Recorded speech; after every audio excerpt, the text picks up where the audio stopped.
Tandis que nous célébrons la vie de notre sœur bien-aimée Anne-Joseph Martin, nous tenons à présenter nos sympathies à toute la famille éprouvée par ce départ pour un nouveau monde. Considérons ce matin la lecture de l'évangile de Luc, chapitre 16, les versets 19 à 31.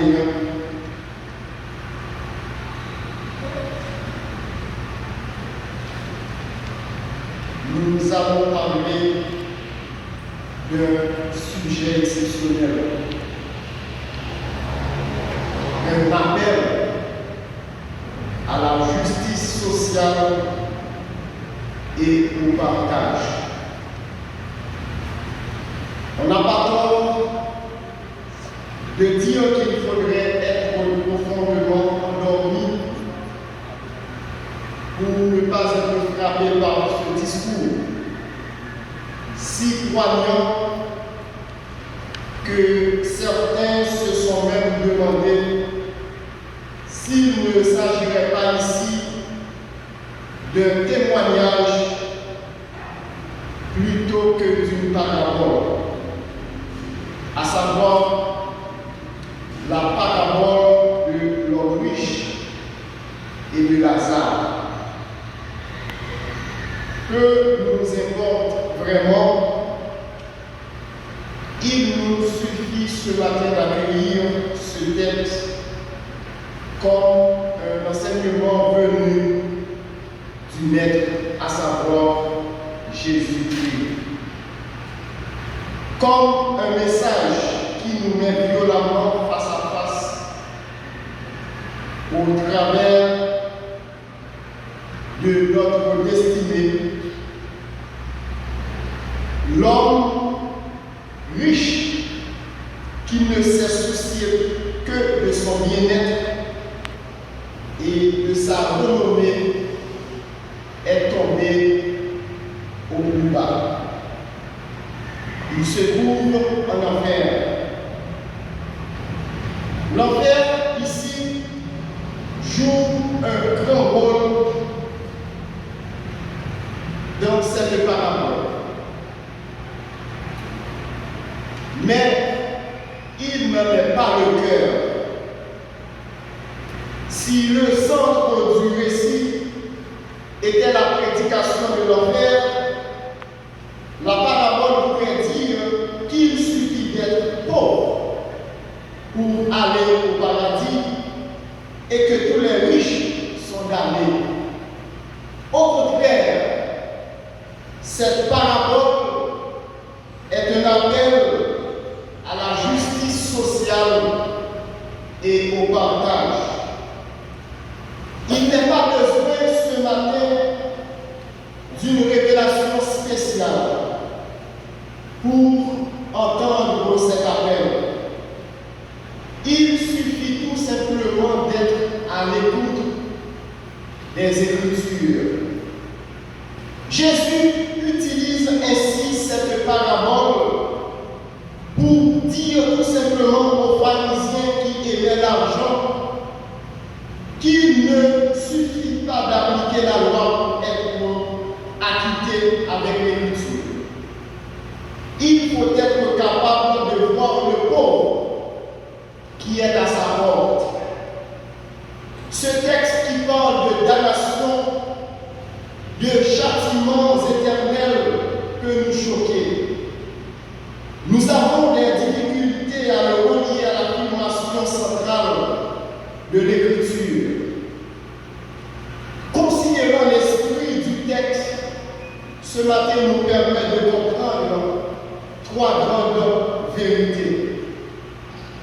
La première grande vérité que ce texte nous permet de comprendre ce matin, c'est que la mort est une réalité pour nous tous. Au chapitre 16, verset 22 de l'évangile selon Luc,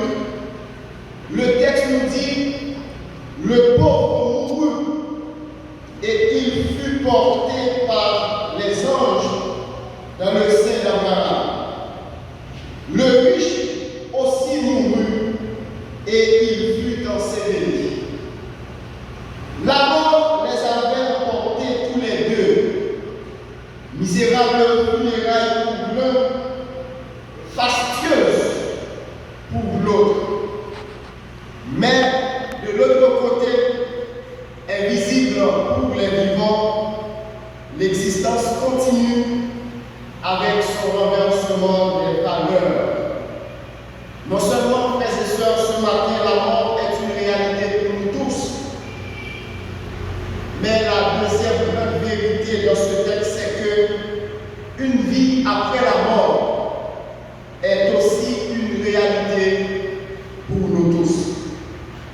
Au verset 24 à 26, nous lisons ainsi: dans le séjour des morts, l'homme riche leva les yeux, et tandis qu'il était en proie au tourment, il vit de loin Abraham et Lazare dans son sein. Il s'écria: Père Abraham, aie pitié de moi. Envoie Lazare pour qu'il trempe le bout de son doigt dans l'eau et me rafraîchisse la langue, car je souffre cruellement dans cette flamme.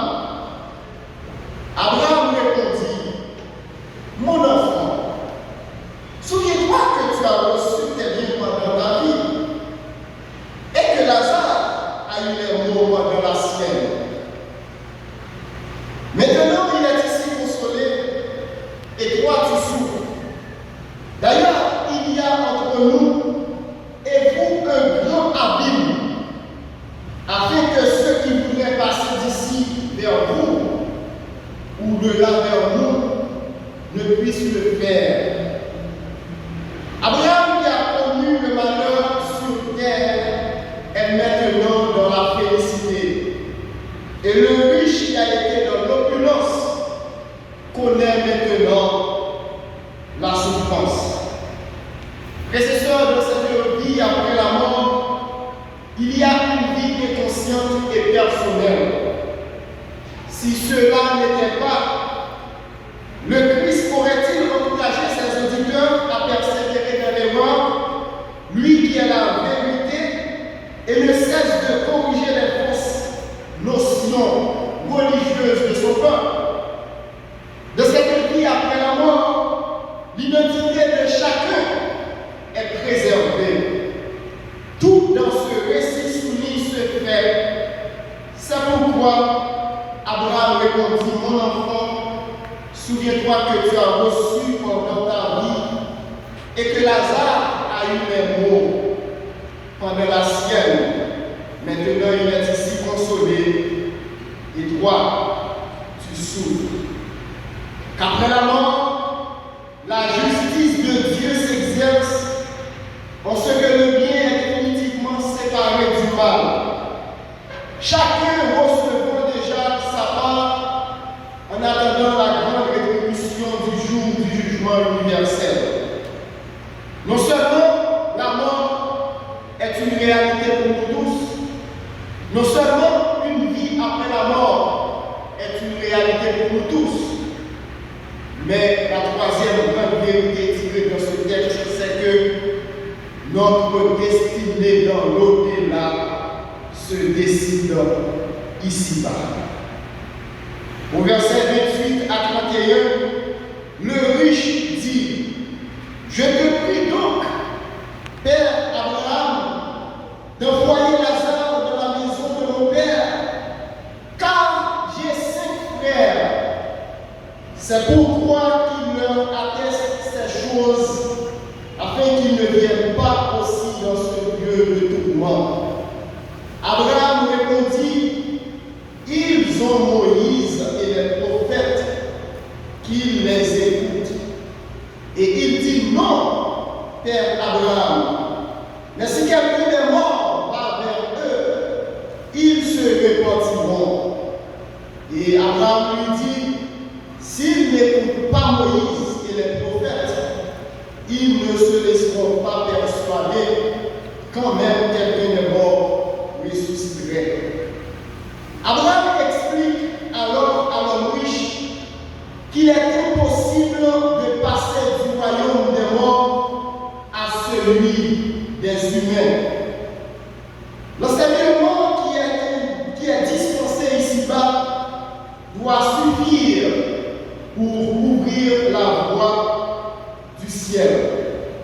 Et il n'existe pas de solution pour rétablir l'équilibre.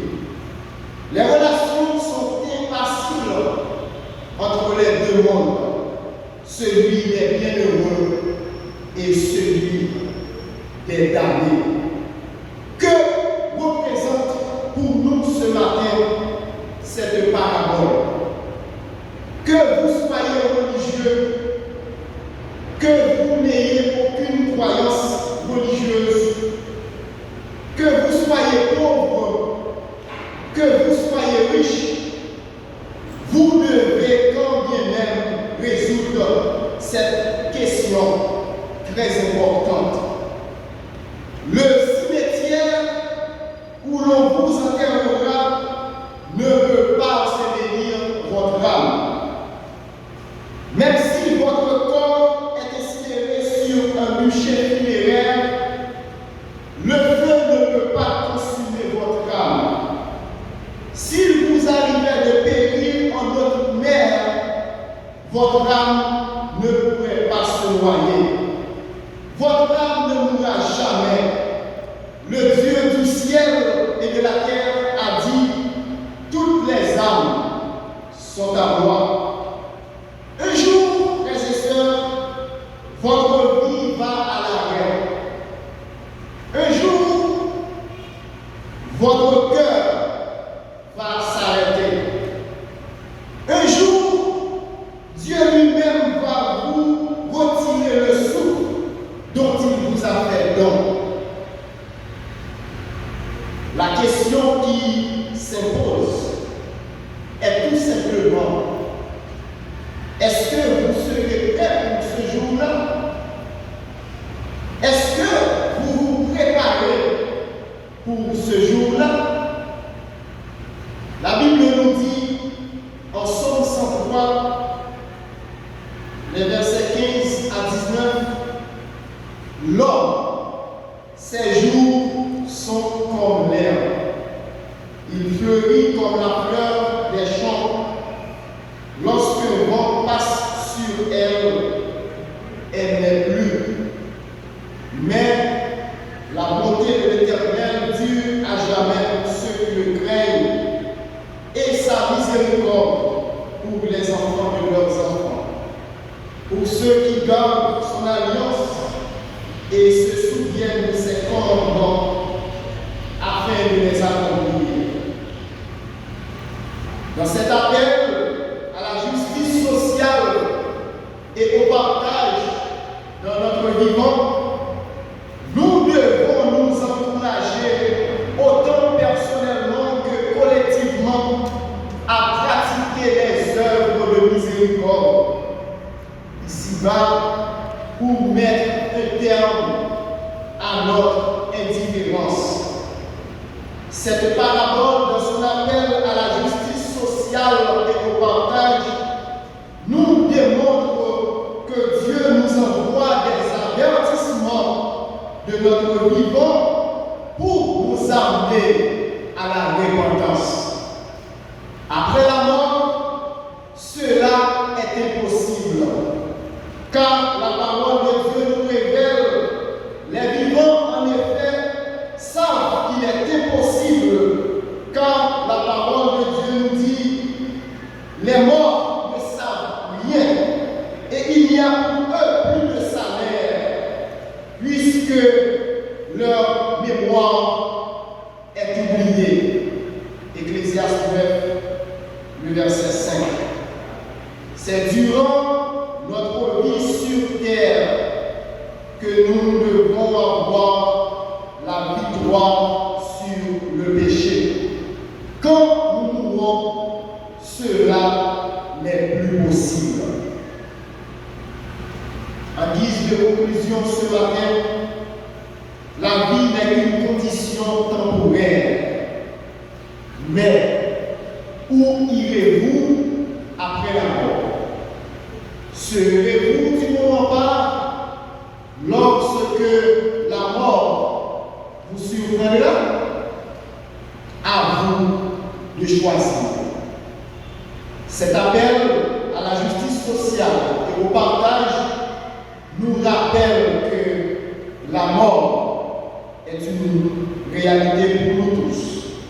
Cet appel à la justice sociale nous rappelle qu'une vie après la mort est aussi une réalité pour nous tous. Cet appel à la justice sociale et au partage nous rappelle que notre destinée dans l'au-delà se décide ici-bas. Que Dieu nous guide dans notre vie de tous les jours, à dépendre de lui et lui seul, pour toutes choses. Que le Seigneur